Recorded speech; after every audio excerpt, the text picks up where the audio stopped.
Respected senior members in this august audience, dear friends and colleagues, greetings of the day. In the beginning, I would like to put on record my sincere thanks to Professor Noor and other members of Scientific Committee of ESD Conference 2022 to have given me this opportunity. Let us discuss supine versus prone PCNL. I have no conflict of interest, and as we have come to the topic of techniques of PCNL, let us first discuss whether we should put our patient in prone position or supine position. Prone position is so tempting because kidneys are so close by and tract is going to be very small. Even in morbidly obese patients, tract length doesn't increase in prone position because most of the subcutaneous fat responsible for morbid obesity lies anteriorly and not at the back. In this individual, even for cystoscopy, we two people had to lift his anterior abdominal wall, only then we could approach his genitals. And in supine position, again, in spite of lifting or shifting this fat to the other side, it was extremely difficult to do a supine PCNL. So in such case, again we had to resort to a prone PCNL only, because the fat at the back is minimum and the tract length does not increase. It remains almost the same as in a non-obese patient. Another point is kidneys, they develop from mesonephros, which is always a retroperitoneal structure, and it will always remain the kidneys will always remain behind, and there won't be anything behind the kidneys except fat and muscles, and there is no organ injury when you approach from behind. I am aware when I am making this statement that 2% or even I think 2% 1.9% patients they will have a retrorenal colon when they are in supine position, and when the same patient is turned prone, the colon becomes posterior to the kidney in 4.7% individuals. In a larger study where more than 300 patients were analyzed, it was seen that the colon lies in 6.9%, almost 7% will have colon lying posterior to the kidneys, but the incidence of colonic injury is not so much. So I am aware of this fact, and still I feel that the kidneys are so posterior and so easily approachable, even if the kidney is lying in the chest. Like in this individual, the kidney was ectopic kidney in the thorax lying just behind the heart, and the PCNL could easily be done through behind, and there was nothing between the skin and the kidney. All other organs are lying anteriorly. A very important point of prone positioning is that it gives you a much wider field for a straight, well aligned access to avoid torque. You can plan your access in any way, east, west, north, south, from any ways. As the infundibulum is aligned, you can make a track. A wide area is available if you are making a supracostal puncture between 10th and 11th or 11th and 12th rib. You can just go lateral to the mid scapular line, and these spaces can be utilized very comfortably. And in infracostal area, you can even reach as medial as the transverse process of the vertebra.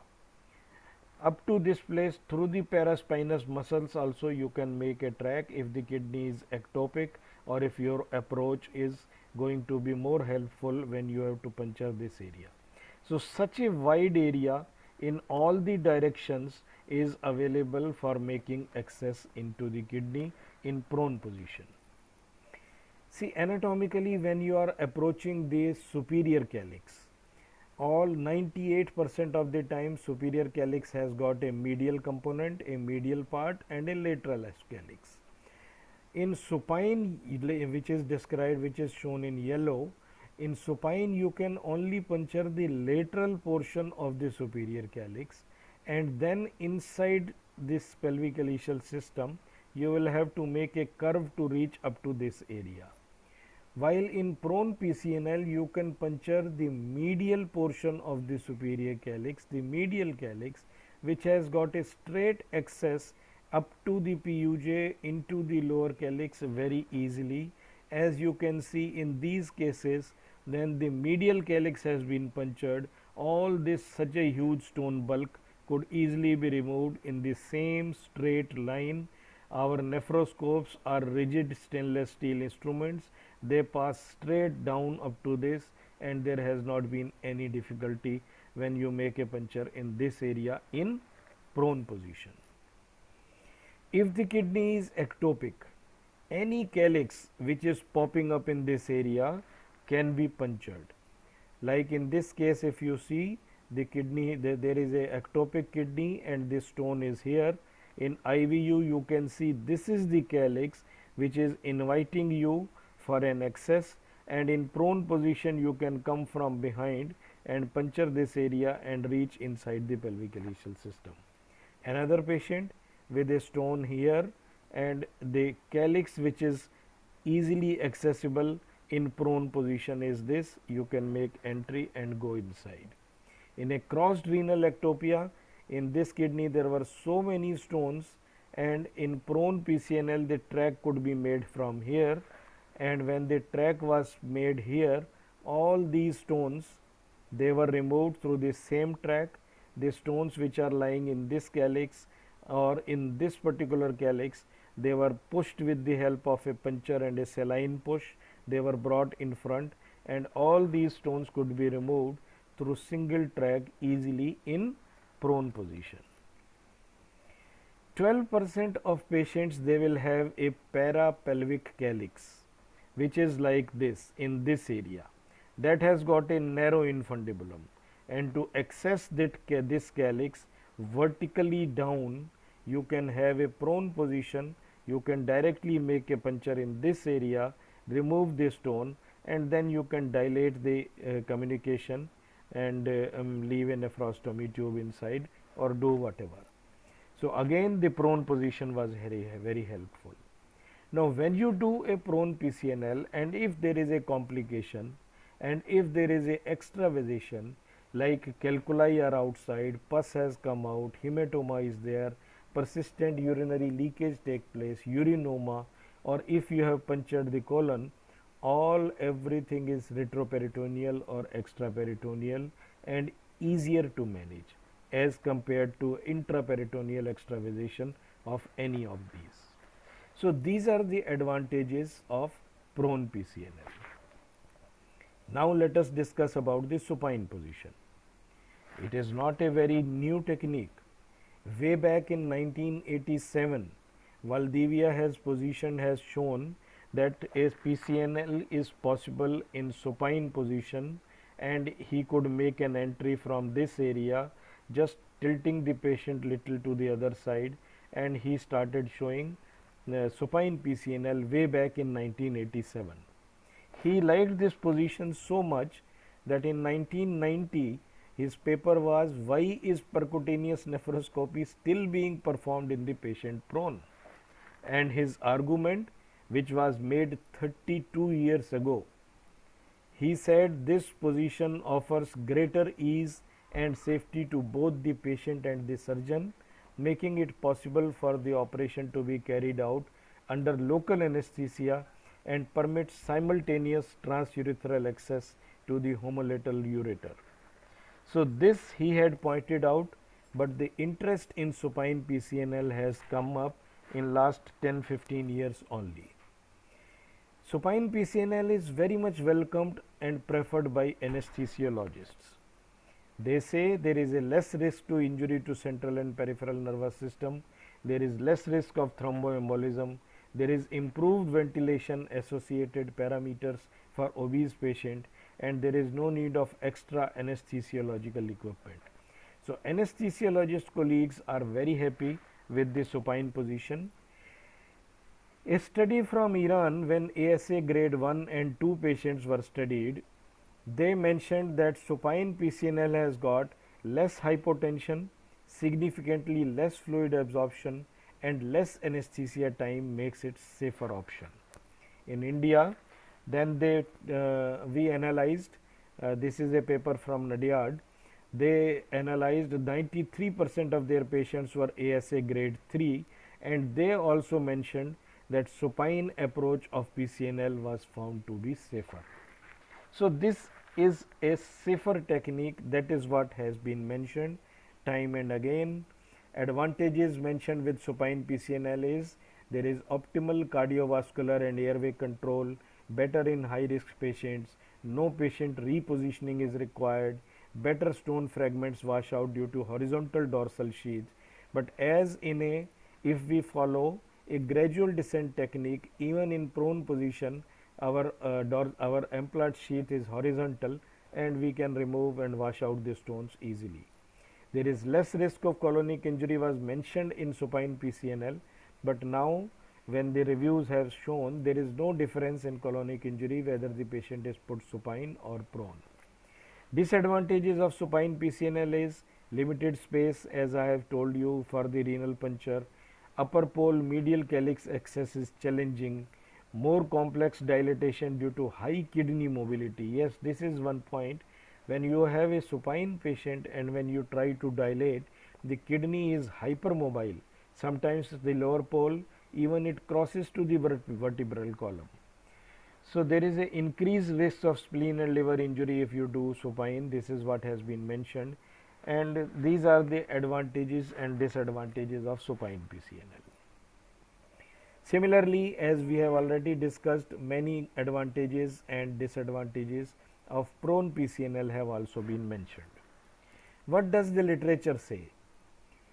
In 2014, 9 studies were taken together. Approximately 5,000 prone patients were compared with 1,500 of supine patients, and it was mentioned that stone free rates are significantly low in supine PCNL. Then a literature review in 2016 which included 20 studies, more than 7,000 cases were studied, 2,000 supine versus 5,000 prone, and it was said that there is a similar stone free rates, similar operation time, similar hospital stay. Supine patients had less fever and need for blood transfusion. Again, the safety profile has been mentioned that supine PCNL patients are more safe. But our own Dr. Noor, Professor Noor has been a part of this study, and their literature review of 30 articles has shown there is no significant superiority of either approach. So still prone versus supine remains the choice of the surgeon.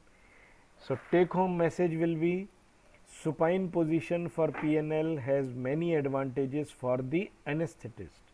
It allows access to the airway and neck veins and allows the positioning of some patients who could not be safely put in prone position, like COPD patients, kyphoscoliotic patients, and maybe obese patients. By avoiding a hazardous turn, they say it is an additional procedure.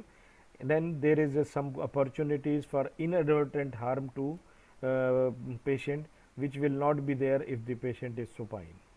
Due to the considerable time taken for proper positioning, they say that it takes longer time, but if your team is experienced, it hardly takes more than a minute. So there is this point may not be taken into consideration. The supine position causes significantly longer tract length for percutaneous access. That may be a disadvantage for the surgical maneuverability of a surgeon. That may be true, but the length of this is longer length is because of subcutaneous tissue. So subcutaneous tissue thickness is the main determinant of access tract and morbidly obese patients, and then there will be a longer track. We should make or try to make the shorter track as small as possible and direct track. So maybe in that way the prone position will be helpful. The excess field is more limited in the supine position, that may be a trouble for a staghorn stone. Thank you very much for listening to me so patiently. Thanks and regards for your kind attention. At the end, I would like to take this opportunity to welcome all of you on October 1st and 2nd, 2022 at New Delhi. We are organizing 9th International Live Operative Workshop of PCNL, in which 12 to 15 patients of PCNL are demonstrated, and it is a basic and advanced techniques of PCNL are demonstrated. So you are all invited to participate and come to New Delhi on October 1st and 2nd. Thank you very much.